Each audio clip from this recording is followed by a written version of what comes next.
자, 마가복음 6장 14절에서 16절까지의 내용입니다. 세례 요한의 죽음인데요. 사실 이 마가복음 6장 이제 이후에는 그 예수님의 이제 가까운 이들, 이제 지금 예수님의 친구들과 대적자들 이라고 표현이 되어 있지요. 근데 그 중에서 특별히 세례 요한의 죽음과 연결해서 이 헤롯 왕에 대해서 이제 함께 살펴보려고 합니다. 1번입니다. 자, 예수님 당시에 팔레스타인은 로마 총독이 실제로 통치를 했다. 조금 설명이 필요한데요.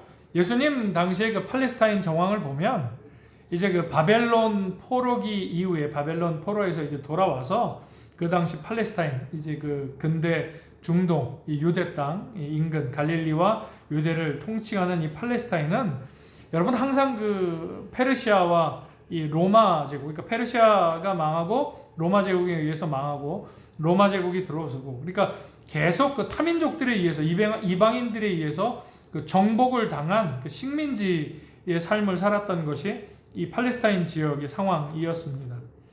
그래서 팔레스타인 내부적으로 보면 부유한 지주계층이 그 사회를 지배적으로 이제 그 지배하고 있는 상황이었고, 팔레스타인이 그 위아래로 이제 두 부분으로 나뉘어지게 되는데요. 남쪽 지역인 우리가 이제 유대 광야를 중심으로 해서 예루살렘을 중심으로 해서 그 유대 땅이라고 하는 유다 지역. 그러니까 예루살렘과 성전 중심의 이 지역은 이 산악 지역입니다. 네, 산악 지역이라고 이해하시면 되고요. 그 전에 제가 나눠드렸던 지도가 여러분 혹시 가까이 있으시면 그 지도를 보시면서 이해를 하시면 더 좋을 것 같은데요. 유다 지역이고요. 다음에 이제 남쪽인 유다 지역, 그 다음에 북쪽에는 이 갈릴리 바다를 호수를 중심으로 되어 있는데 여기가 이제 다메섹, 그러니까 다마스커스로 가는 교역로가 있고, 그러니까 남쪽은 산악 지역인데 갈릴리 중심 벌써 여러분 그 큰 이 바다가 있잖아요, 비옥한.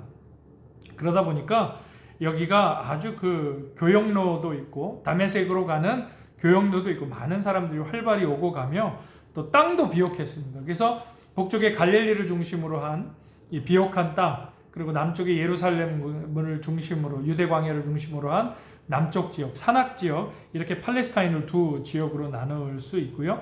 그리고 이 팔레스타인은 말씀드린 것처럼 로마의 총독이 실제로 이제 통치를 하게 됩니다. 누구였죠? 본디오 빌라도. 그래서 이 본문에 등장하는 헤롯 왕은 이제 그 헤롯 대왕의 그 둘째 아들인데요. 헤롯 안디바라고도 하는데요. 헤롯 대왕의 아들로서 이 갈릴리와 이 베레아 지역의 분봉왕, 세워진 왕이었습니다. 그러니까 실제로 이 팔레스타인 지역을 유대 땅을 이스라엘을 그 로마 제국이 다스렸지만 이제 그곳에 그 현지인의, 그러니까 뭐 표현이 조금 그렇지만, 그러니까 사장은 사장인데 무슨 사장이다?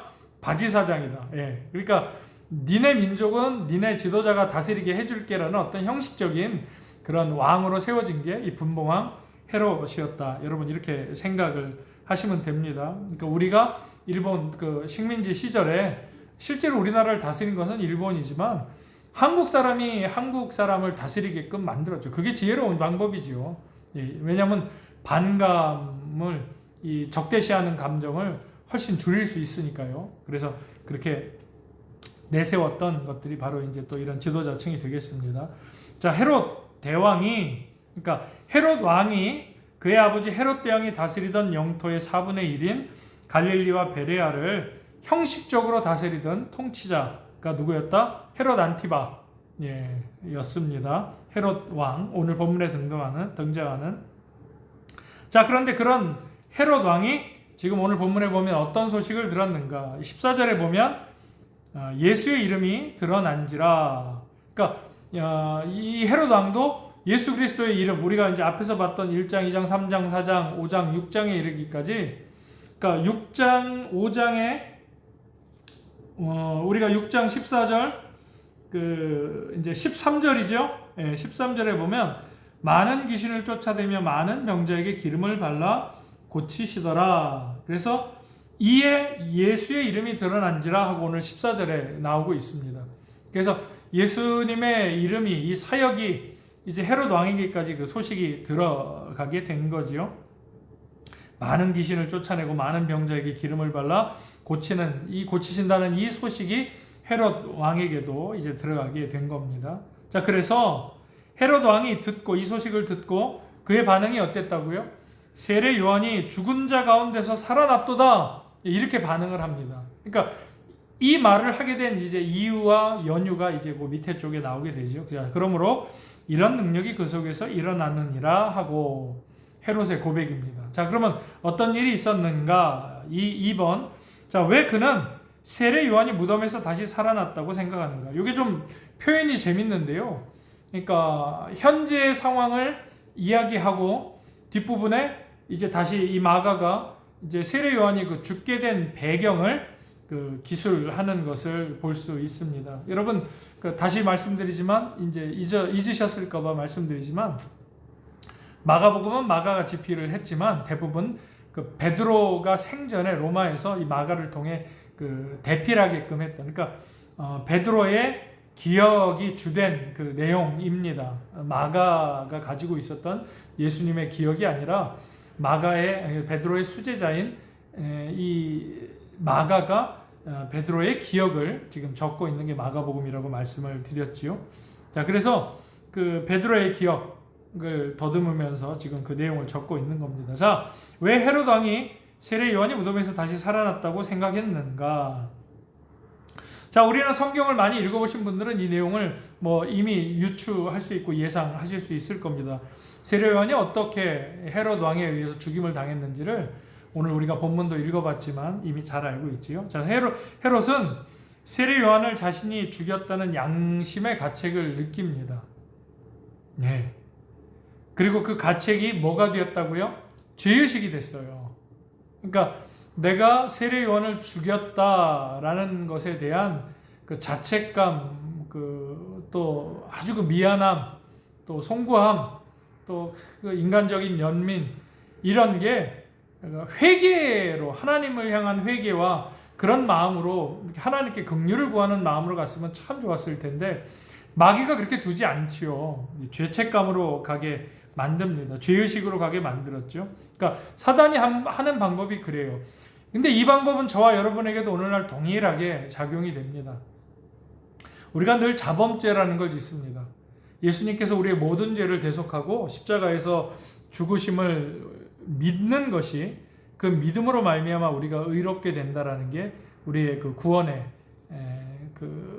어떤 정당성이고 하나님께서 우리를 구원하신 방법이에요.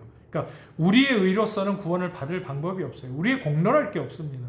근데 우리가 그렇게 구원받고 이 땅에서의 남은 구원의 여정을 살아가면서 아직도 여전히 내 안에 있는 그 죄성 때문에 자범죄를 짓게 된다는 거죠.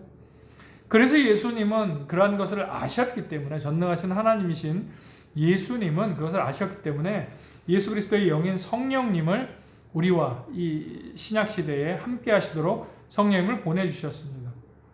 그래서 성령님께서 말할 수 없는 탄식으로 우리의 그 모든 죄들을 깨닫게 하시고 하나님 앞에 회개케 하시고 예수 그리스도의 이름으로 그 회를 하나님 앞에 회개케 하시고 하나님으로 말미암아 다시 회복되게 하시는 그 길을 열어 놓아 주신 거죠. 네, 맞습니다. 자, 그런데 그러한 일들에 있어서 이 마귀가 우리에게도 동일하게 역사하는 거예요. 이 헤롯 왕에게 역사하는 것처럼, 야, 네가 예수 믿고 구원은 받았는데 맨날 그렇게 똑같은 죄를 지면서 네가 구원받았다고 할 수 있겠니?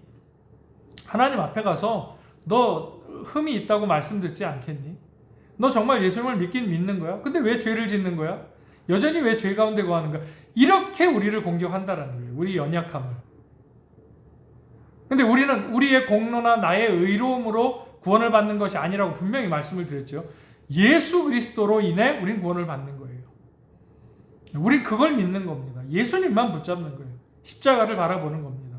오늘 새벽 기도 때 우리 위 목사님께서 말씀해 주신 것처럼 오직 구해야 할 것은 하나님의 은혜뿐이에요. 은혜뿐입니다. 그런데 헤롯 왕은 그러지 못하지요. 그대로 그냥 사단에게 자기 마음을 다 뺏겨버립니다. 죄의식으로 가버립니다. 그래서 이 사탄은 죄의식을 멸망으로 몰고 가게 되지요. 그러나 성령님은 잘 들으셔야 됩니다. 성령님은 우리 안에 있는 죄의식, 내가 죄를 졌구나. 이거 어떡하지? 할 때 성령님이 역사하시는 방법은 죄의식을 예수 그리스도의 이름으로 하나님께 대하여 회개하게끔 하세요. 그리고 회복으로 이끌어 가신다라는 겁니다. 전혀 달라요. 사단의 역사와 성령의 역사는 전혀 다릅니다.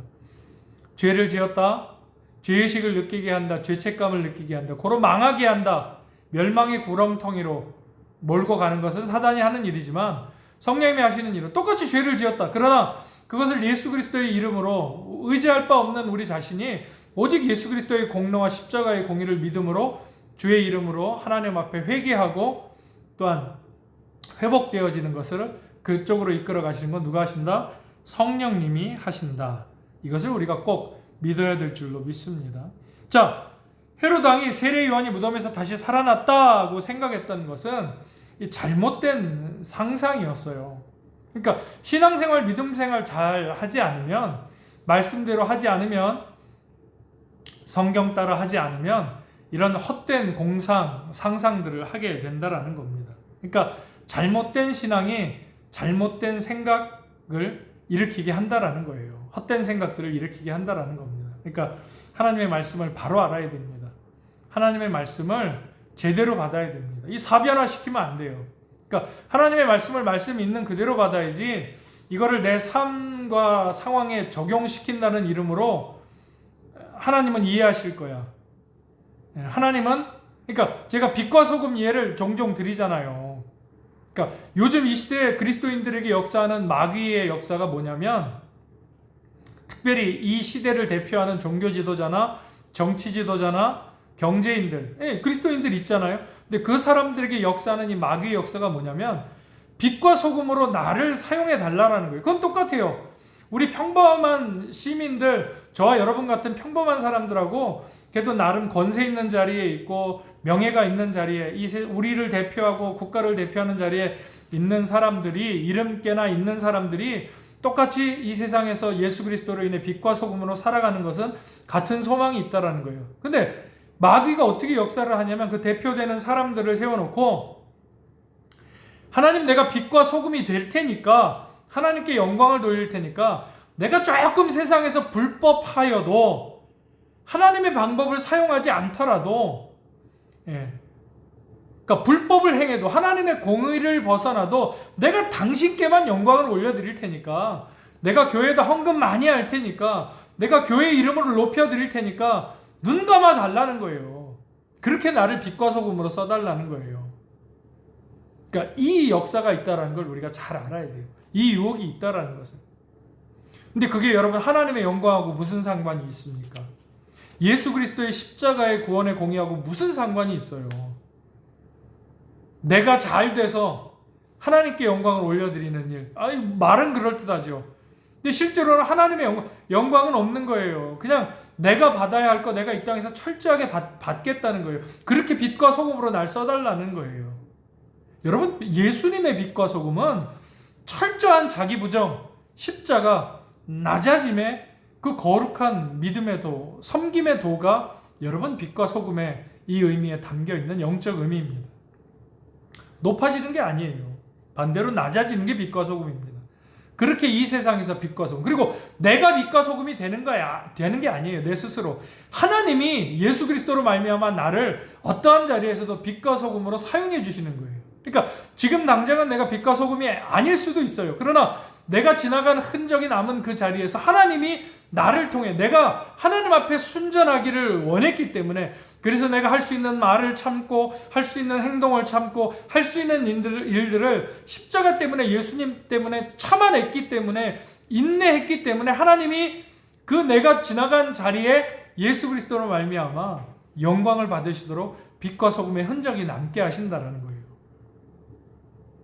요 사단이 주는 유혹을 여러분 잘 이해하셔야 됩니다. 왜냐하면 이 헤롯 왕도 아까 말씀드린 이 이스라엘의 총독인 본디오 빌라도도 여러분 결국 예수님이 훌륭한 분이다, 세례 요한이 훌륭한 분이다 다 알았어요. 마음에 성령님의 찔림이 있었다니까요. 근데 결국에는 내 소견이 옳은 대로 가잖아요. 사람들의 눈치 보고 옳지 않다라는 것을 알면서 예수님 십자가에 못 박게 유대인들에게 넘겨주고, 이 자기가 말로 약속한 것 때문에 잘못된 일인 줄 알면서도 마음에 죄책감이 이 책망함이 있으면서도 이 세례 요한의 목을 베라고 하는 결과로 갈 수밖에 없게 되잖아요. 그래서 이 부분을 여러분 우리가 잘 오늘 본문을 통해서는 이 부분을 우리가 깊이 묵상할 수 있었으면 좋겠습니다. 자, 하나님을 바르게 알아야 합니다. 하나님의 말씀을 똑바로 우리가 알아야 합니다. 그래야 신앙생활 하면서도 헛된 망상에 우리가 빠지지 않아요. 성경 말씀을 자기 임의대로. 이단 사이비가 여러분 다른 게 이단 사이비입니까? 똑같은 성경책 보잖아요. 66권 성경책 보는데 이단 사이비 된다니까요. 그럼 그 차이가 뭘까요? 자기 망상에 빠지는 거예요. 이 비유는 특별한 의미가 달려 있다. 내게만 해석을 하실 수 있도록 주셨다. 지난 2000년 동안 얼마나 많은 위대한 그 성경 해석가들이 있었고 얼마나 많은 그 믿음의 선배들이 있었습니까? 위대한 분들이. 그런 분들은 그게 아니죠. 그러니까 잘 영적으로 분별해야 되는 시대에 우리가 살고 있다. 예. 제가 이번 성경 공부를 하면서 늘 반복해서 말씀드리는 게 사실 그겁니다. 다른 무엇보다 하나님의 말씀을 잘 똑바로 알고 그 말씀 안에서 이 세상을 바라보는 영적 분별력이 꼭 필요한 게 이 시대를 살아가는 저와 여러분이에요. 그리스도의 신부로 등불과 기름을 준비한 예수 그리스도의 신부로 그리스도의 재림을 준비하는 이때에 우리가 잘 꼭 준비해야 될 것은 우리가 사모하고 하나님께 구해야 할 은혜의 은사는 영분별의 은사입니다. 다 똑같아 보이고 다 비슷해 보이지만 똑같지 않아요. 비슷하지 않습니다. 분명한 차이가 있습니다. 근데 그거는 우리의 가치관과 우리의 지식과 우리의 경험으로는 분별한다 못한다 못해요. 성령님이 하게 하셔야 합니다. 그래서 성령님의 도우심을 구해야 합니다. 자, 3번 15절에서 말하는 그는 누구인가? 자, 15절 말씀 읽어볼까요? 어떤 이는 그가 엘리야라고 하고 또 어떤 이는 그가 선지자니 옛 선지자 중에 하나와 같다 하되 표현하죠. 누구일까요? 그렇죠. 예수님이죠. 그러니까 예수님의 소식을 듣고 지금 헤롯 왕이 이거 내가 죽인 세례 요한이 부활했다. 저는 세례 요한이 부활한 거다. 세례 요한이 다시 살아난 거다. 지금 그렇게 여기고 있는 겁니다. 사람들은 예수님을 엘리야나 선지자라고 말했고 헤롯도 그의 이야기를 듣게 된 거지요. 예. 자, 4번입니다. 자, 사람들은 왜 그가 예수님이 엘리야다, 또 옛 선지자 중에 하나다라고 얘기했을까요? 이건 성경이 우리가 이제껏 공부한 것만 봐도 쉽게 넘어갈 수 있죠. 예, 예수님이 보여주시고 나타내신. 그러니까 유대인들에게 엘리야 하면은 그 다윗 왕처럼 참 위대한 선지자라고 여겨지는 게 이유가 뭐냐면은, 그러니까 예레미야나 이사야 그 바벨론, 그러니까 이스라엘이 망하고 또 포로기 때 그 선지자 소선지자들하고 엘리야하고는 좀 느낌이 달라요. 그러니까 우리가 성경 구약 성경에서 대선지자 그러면 이사야, 에레미야 제일 먼저 뽑거든요. 예스겔 이렇게 해서 분량도 많고 또 그들이 한 일도 많고. 근데 이 대선지자들이 활동했던 시기는 이스라엘이 이제 망해갈 때에 니들 망한다 하는 일로. 그러니까 이스라엘 민족에게도 마치 뭐라고 할까요?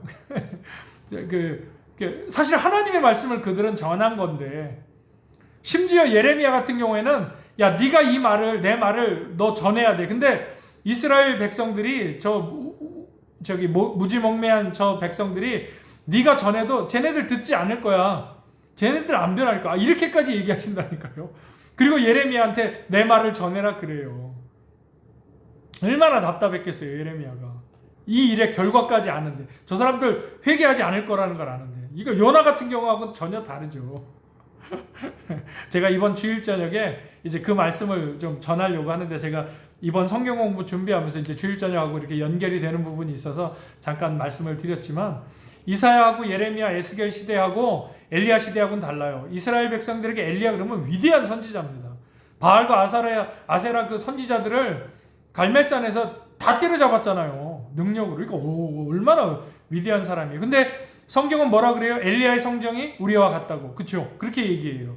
엘리야 연약한 사람이에요. 정말 약한 사람이에요. 그러나 하나님의 능력이 함께하니까 그 연약한 그도 위대한 선지자로 써주셨다.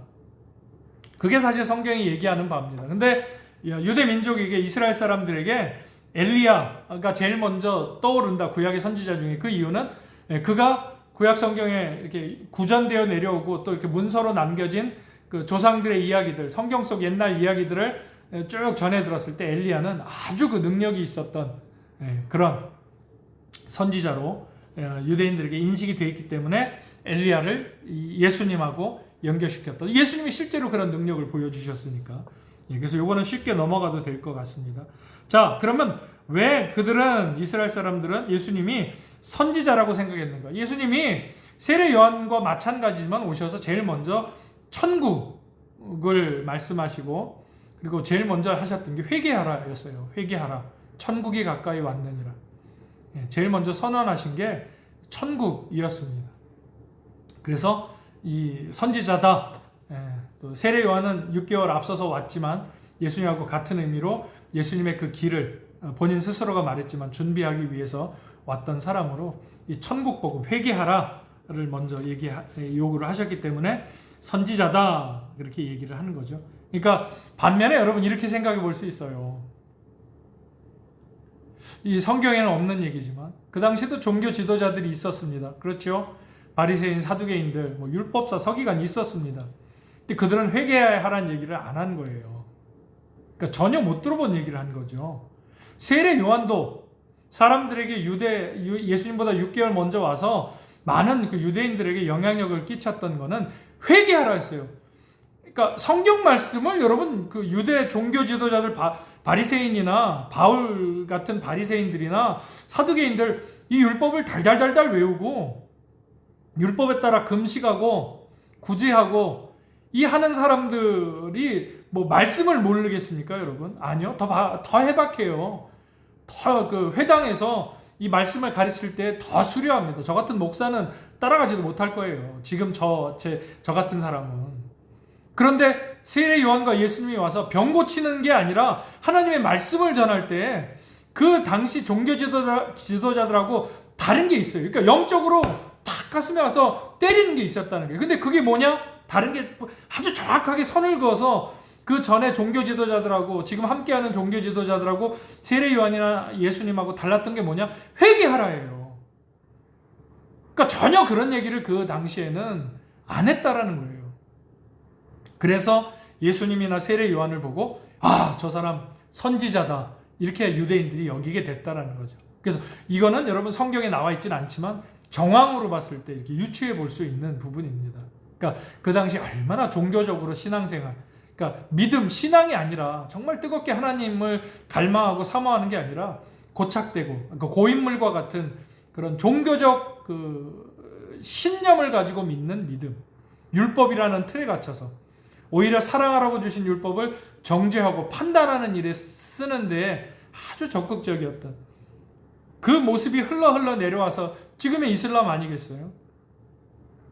그렇지 않겠습니까? 뿌리를 따라 올라가면 다 하나님의 그 자녀들이고 백성들인데, 근데 결국 율법이 정한 바에 그 아주 그 bad side, 안 좋은 쪽만 따라서 내려온 게 저 이슬람의 모습이고, 기독교라고 자유할 수 있겠어요? 로만 캐톨릭이나 심지어 지금 우리가 함께 신앙생활하고 있는 이 프로테스탄트 개신교도 마찬가지라고 할 수 있는 거죠.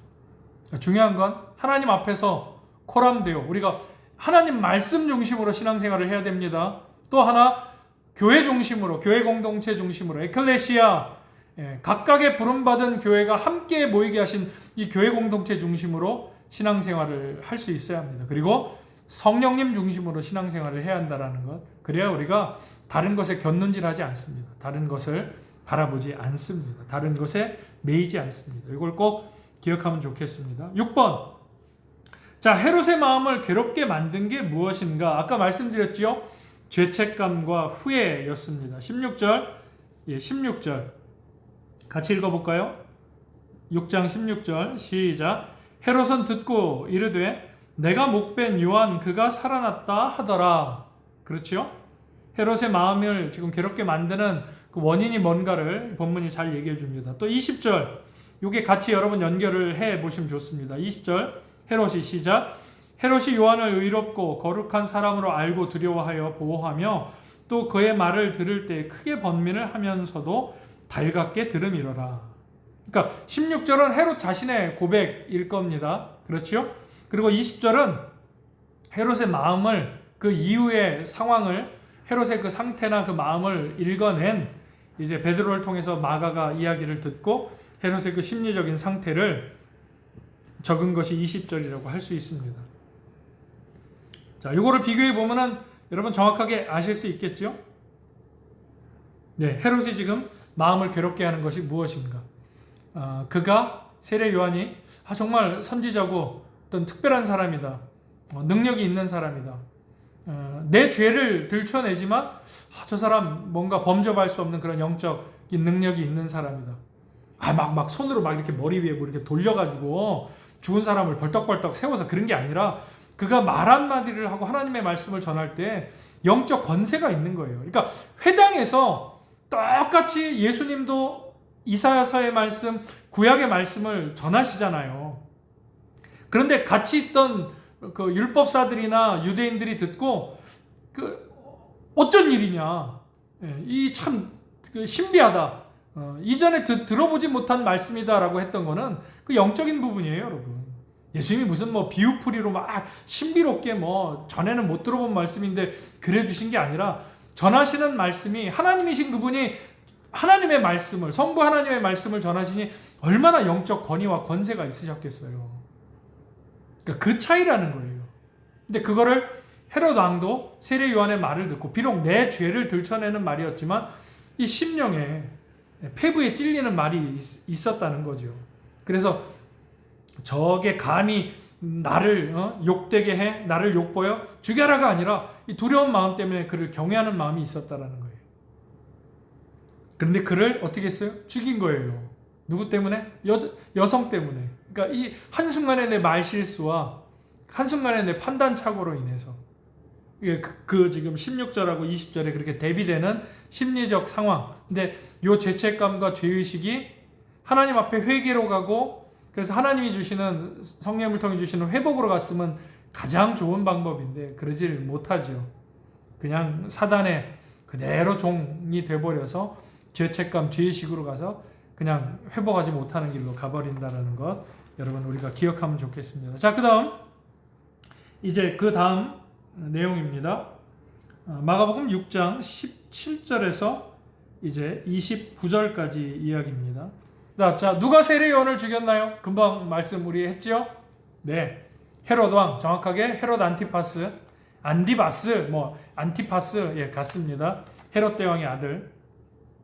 자, 16절과 20절 내용이 어떻게 연결되는가? 우리 조금 전에 봤죠? 네, 헤롯의 어떤 복잡한 심정이 또 후회가 이렇게 16절하고 20절에 함께 연결이 되는 것을 봤습니다. 자, 그럼 조금 세부적으로 볼게요. 3번, 헤롯 왕은 세례 요한을 어떻게 생각했는가?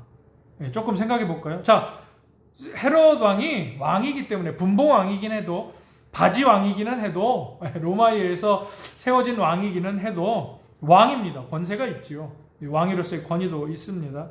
자, 그런데 마태, 마가, 누가, 요한복음의 어떤 정황들을 자세히 살펴보면 헤롯 왕은 세례 요한을 존경까지는 아니더라도 왕으로서 경외하는, 그러니까 어려워하는 경외예요. 그러니까 우리가 이 경외라는 단어를 이제 구약에서 처음 사용을 하는데, 사실 여기에는 그 두려워하고 떨리어하고 이제 그런 마음의 그 단어의 뜻이 있습니다.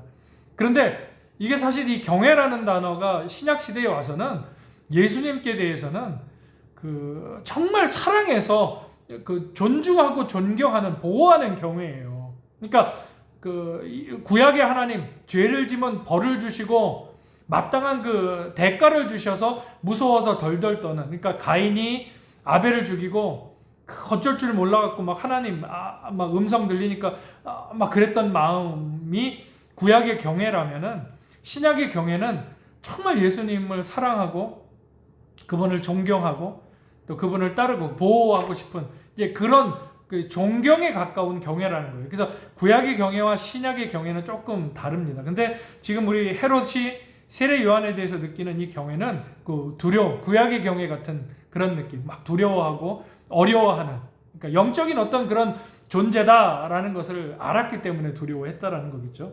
인간 대 인간으로 보면 군사가 있는 헤롯 왕이 더 무서운 사람이죠.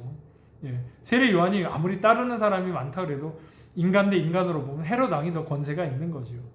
자, 그가 세례 요한이 똑똑해서 박식해서가 아니다. 그러니까 틀림없이 영적인 부분이 있었다는 거예요.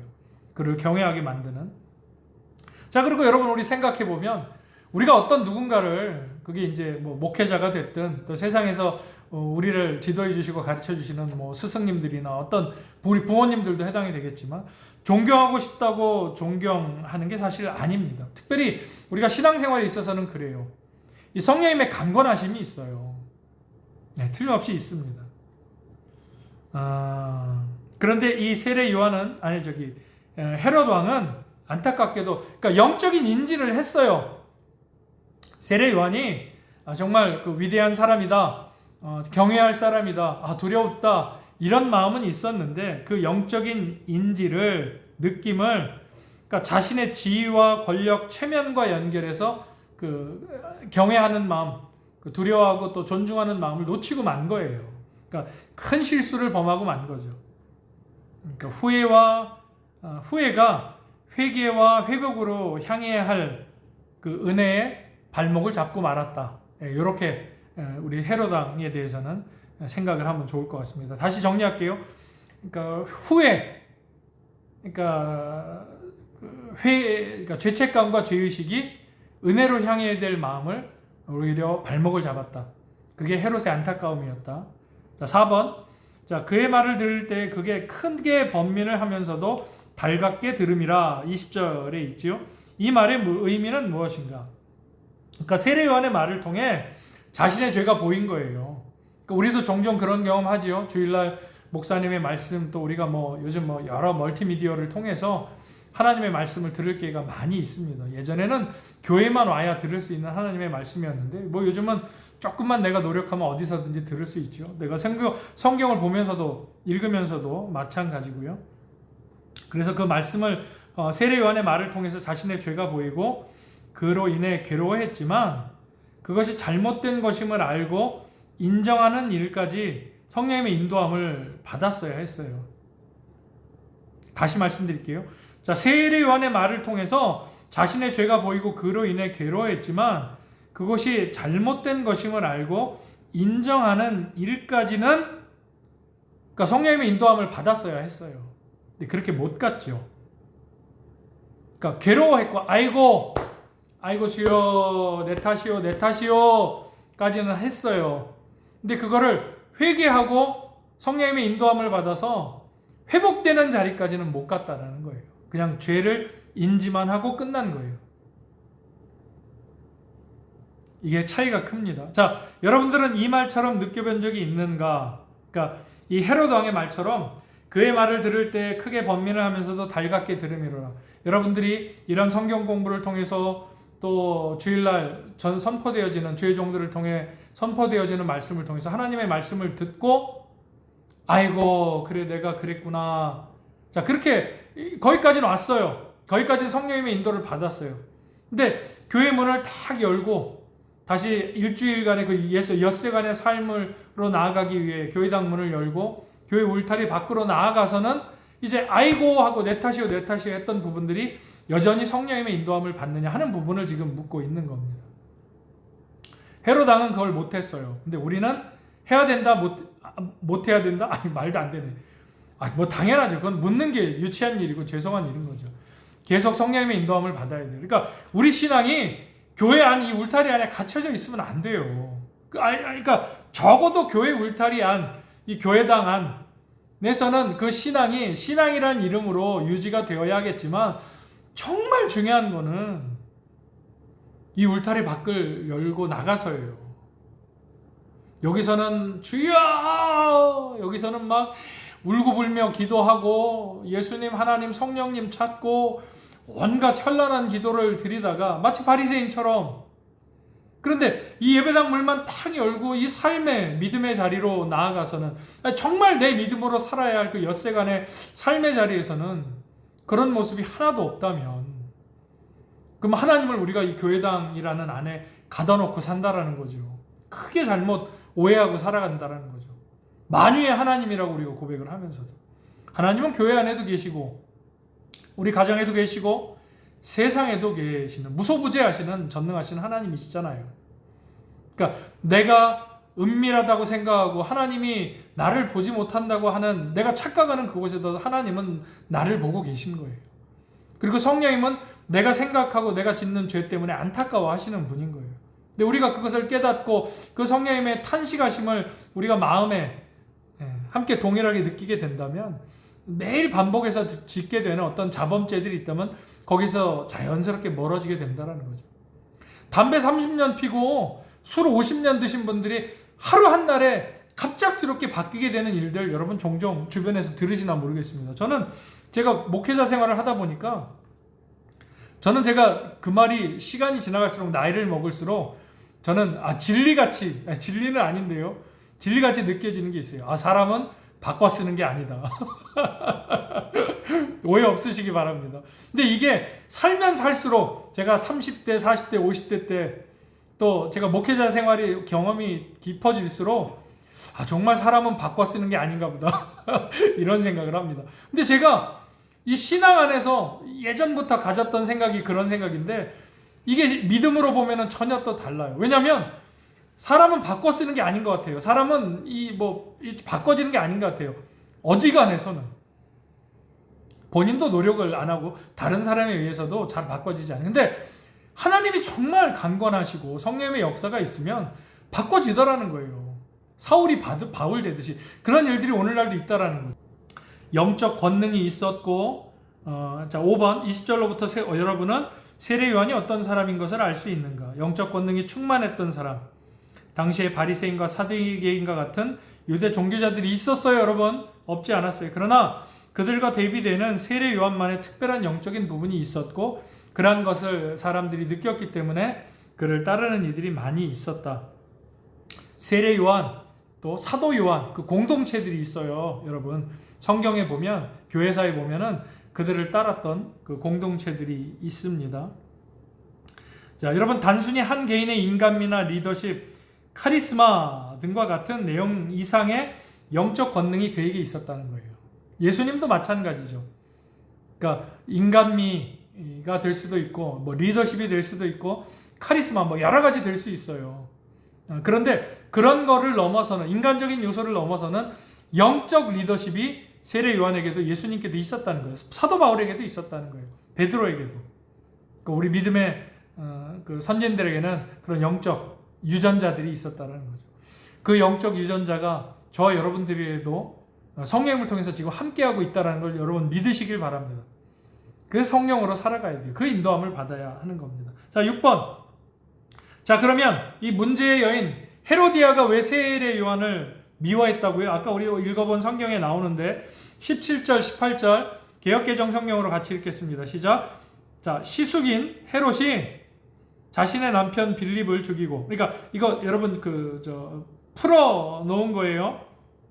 17절, 18절 본문에 보면 전에 헤롯이 자기가 동생 빌립의 아내로 해서 이는 요한이 헤롯에게 말하되 옳지 않다 하였음이라 라는 이 내용을 이제 제가 풀어서 말씀을 드리는 거예요. 시숙인 헤롯이 자신의 남편 빌립을 죽이고 자신을 취한 일에 대해 세례 요한은 부정한 일, 죄라고 적나라하게 들춰낸 거예요. 근데 헤로디아의 이 성경 본문 속에 있는 마음을 보면 헤롯 왕의 아내가 된 거, 자기 남편인 빌립을 죽인 일에 내 남편을 죽이고 나를 욕보이다니 그런 거는 아니었나 봐요. 이 여성이. 그러니까 세례 요한을 미워했겠죠. 자기 남편을 정말 사랑하고 자기 남편을 정말 애틋하게 생각했는데 시숙이 그런 사랑했던 남편을 죽이고 자기를 아내로 빼앗았다라고 하면은 뭔가 원한 관계가 있어야 되겠죠. 근데 지금 헤로디아의 어떤 이런 상태를 보면 그런 관계는 또 아니었던 것 같아요. 뭔가 서로 이 쿵짝이 맞는 게 있었다라는 거죠. 헤롯 왕하고 헤로디아하고. 자, 그래서 이 세례 요한이 헤롯은 세례 요한의 말을 듣고 마음에 찔림이 있어서 아이고 어떡하지 했는데 옆에서 그 상황을 보고 있던 헤로디아는 저것이 감히 나와 우리 남편, 지금은 내 남편이 됐지요. 헤롯 왕을 감히 능멸해 저걸 죽여야 되는데 그런 마음이 있었다는 거예요. 이 헤로디아에게, 헤롯 왕의 아내인, 그러니까 헤롯 왕의 동생인 빌립의 아내였던 헤로디아가 헤롯 왕의 아내가 되어서 그 일 과정을 알고 정죄하는 아주 적나라하게 정죄하는 그 죄를 들추는 세례 요한을 죽이고자 했다. 그게 있었다는 거죠. 자, 21절에 보면 마침 좋은 날이 왔다. 자기 생일에 대신들과 로마인들 또 유대인들 또 유대 사람들을 모아놓고 잔치를 했는데, 자, 근데 여러분 여기서 이제 하나 이제 메모를 하실 게 있는데, 유대인들은 생일날 이렇게 생일 잔치 이렇게 모이고 하지 않습니다.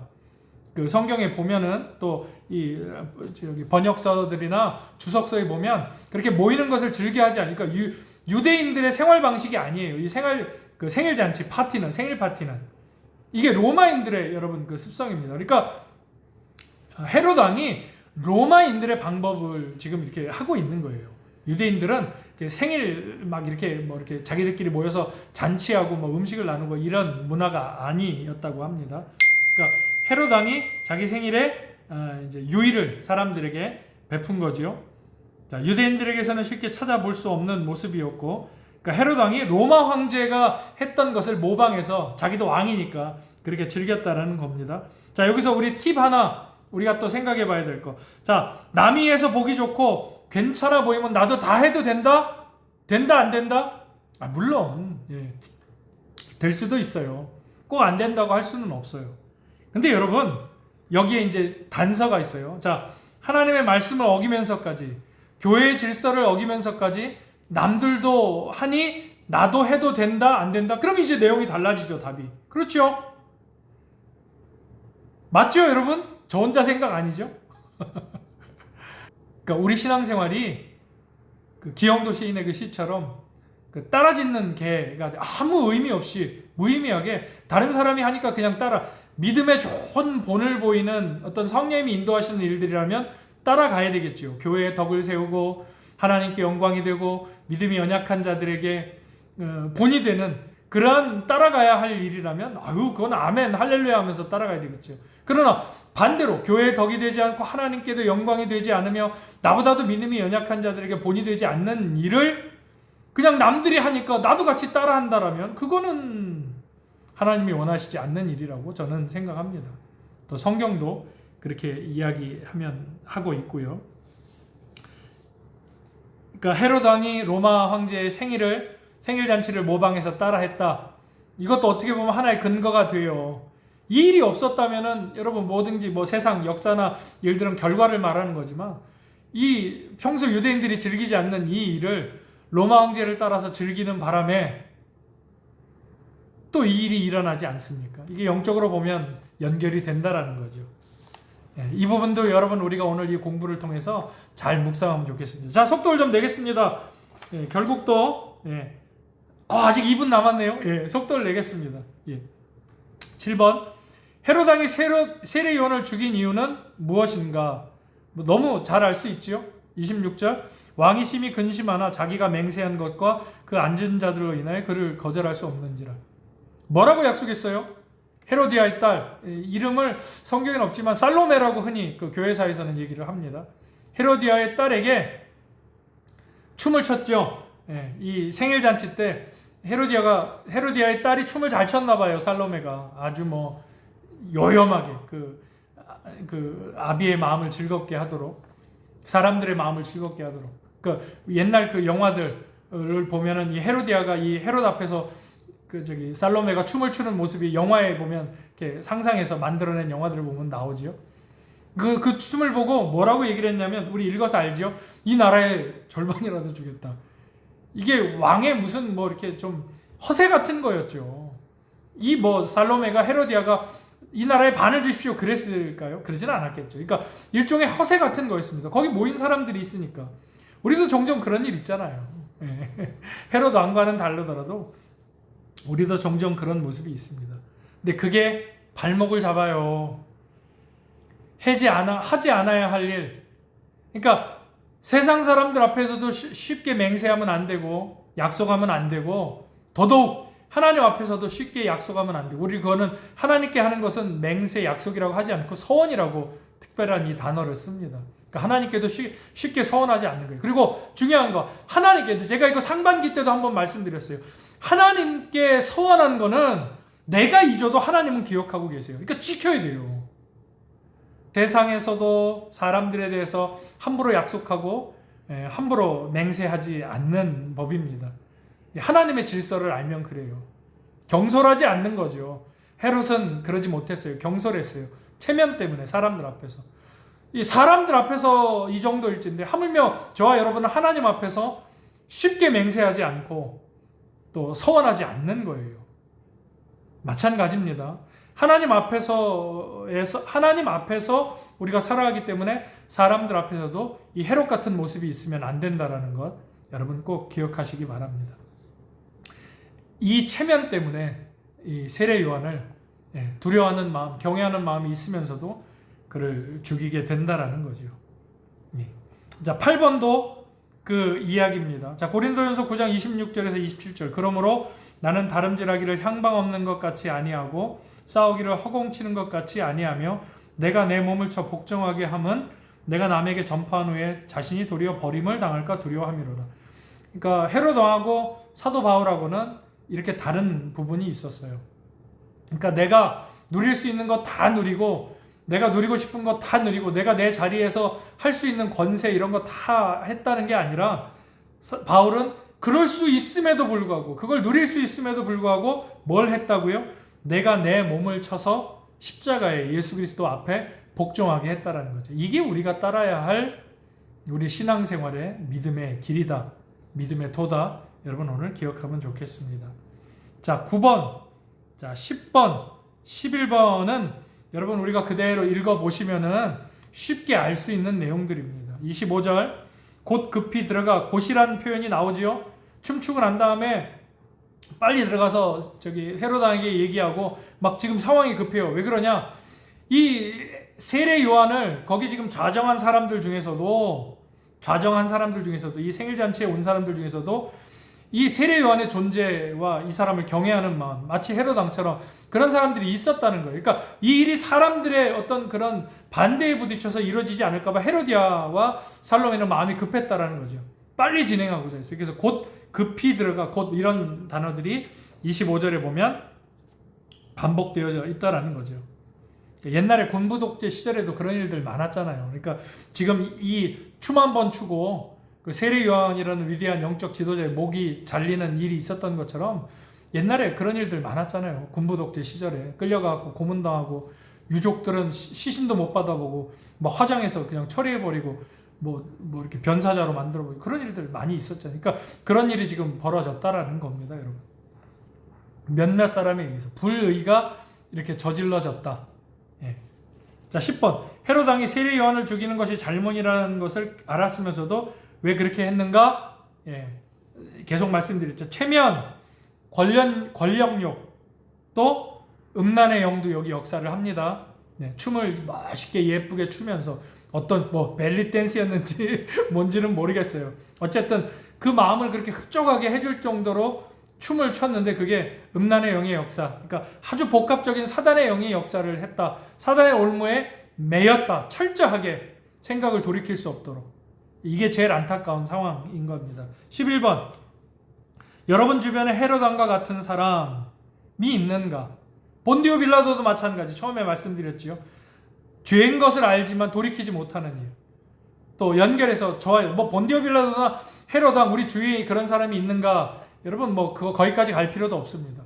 저와 여러분의 신앙생활의 모습에서도 혹시 이런 헤로당의 모습, 본디오 빌라도의 모습 잘못된 일인 줄 알고 하나님의 말씀과 공의와 성령님의 이 가슴을 때리시는 그 재촉함이 있음에도 그걸 우리가 외면하고 듣지 않고 귀를 막고 들을 귀가 있음에도 우리가 외면하는 그러한 신앙의 모습이 있지 않는가. 마치 하나님이 보시지 않고 듣지 않으신다라는 그러한 착각 속에서 범하고 있는 자범죄나 그러한 일들이 있는가. 이것을 우리가 오늘 이 헤로당의 모습을 통해서 우리가 꼭 기억하면 좋겠습니다. 좋은 주일을 예비하는 토요일입니다. 예, 한 주간의 주말이기도 하지만 그래서 주일에 영과 진리로 잘 예비할 수 있도록 오늘 하루 몸과 마음 잘 다스리시고 준비하셔서 주의 날에 반갑게 뵙도록 하겠습니다. 모든 분들 수고하셨습니다. 성경 공부 마치겠습니다. 감사합니다.